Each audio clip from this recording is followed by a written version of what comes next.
So, with all these travelers hitting the roads and flying the friendly skies, how can you get the best deals? Well, joining me now is travel expert Nick Gold. He's the founder and president of Entertainment Travel. Welcome to BNC Live, Nick. Thank you, Naman. We're so happy to have you. After months of being indoors because of COVID, people, they're ready to travel again. So, what are you seeing? Are they mainly flying or driving? Has airline traffic picked up?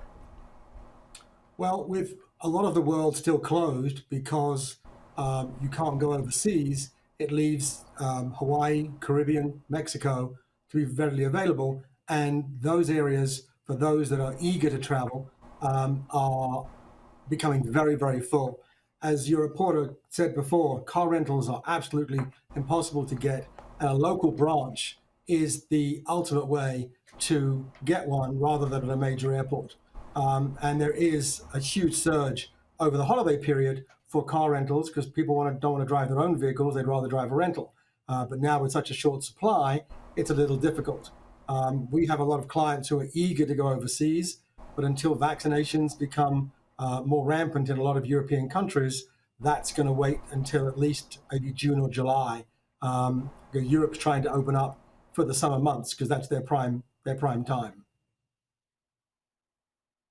So, Nick, with these airline prices that are skyrocketing as the airlines try to recoup from the pandemic loss, what kind of increases are you seeing? And is that making people think of alternative ways to travel, like buses and trains? Is that maybe becoming more popular? I think for some people, they just want to go.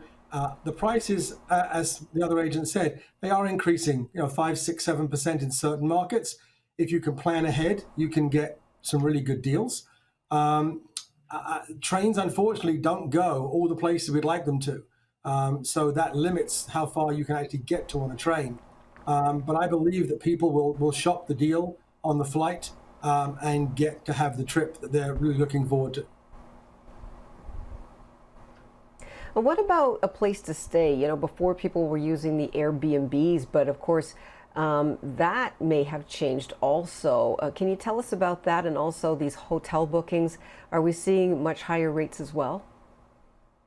So far, I have not seen any problems with hotels. They're still keeping all of their COVID mandates in place.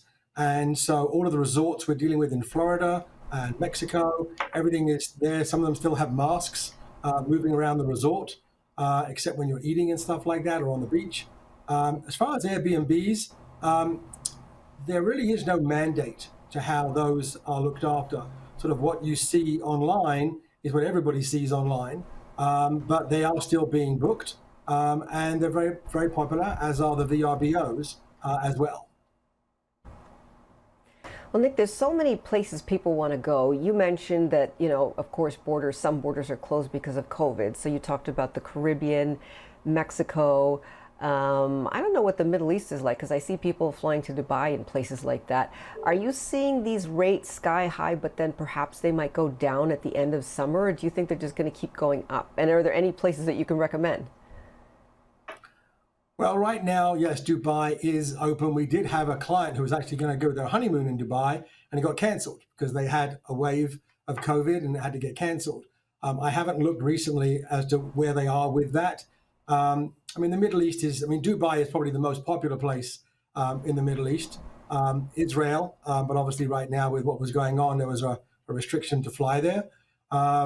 So from that perspective, until we can get more borders open and we can get a better idea of the best places to go, most of the American public are sort of stuck with Hawaii, Mexico, and the Caribbean because those have access all the time. And even though they do have COVID restrictions that you need, they're easy to look after and maintain.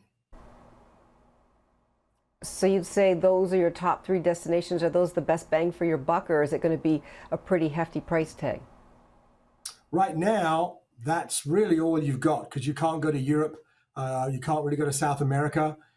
So for now, you've got to find the right deal for those areas. I think once Europe starts to open, I think a lot of hotels are going to start putting some perks in to get people to retravel and get business back into those markets. If you're staying a week, maybe you'll pay 6 nights, get one free. I mean, it's unknown yet because they haven't opened, so it's a little hard to say what they're going to do. Airfares at this point, I think, are going to hold, but the summer is high season for Europe. So I believe those airfares will still be at a high season level. In the fall, they'll drop.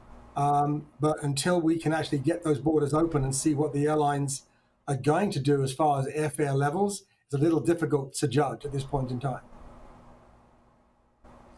Well, we're out of time, but thank you so much for those tips and advice about holiday traveling. We appreciate it, Nick. Thanks so much. Take care and have a great holiday weekend.